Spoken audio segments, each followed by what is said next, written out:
Sheet বা geo bag দ্বারা পার মেরামত করলে প্রতি বছর পার মেরামতের কষ্ট করতে হবে না।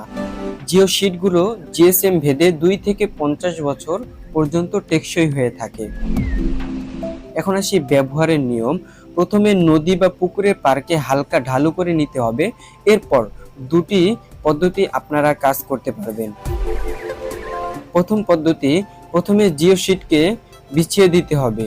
এরপর ব্যাগগুলোকে ছবিতে দেখানো অনুযায়ী স্থাপন করতে হবে। দ্বিতীয় পদ্ধতি, জিও শীট ব্যবহার না করে শুধু ব্যাগগুলোকে ছবিতে দেখানো অনুযায়ী স্থাপন করেও করতে পারেন। তবে প্রথম পদ্ধতি কাজ করলে বেশি ভালো হয়। ঢালু বেশি করতে পারলে ছবিতে দেখানো অনুযায়ী জিও ব্যাগ স্থাপন করতে পারেন। মনে রাখবেন, ঢাল যত বেশি হবে টেকসই তত বেশি ভালো হবে। আমাদের এই প্রোডাক্ট অর্ডার করতে শপ নাও বাটনে ক্লিক করুন অথবা গুগলে সিরাজ টেক লিখে সার্চ করে আমাদের ওয়েবসাইট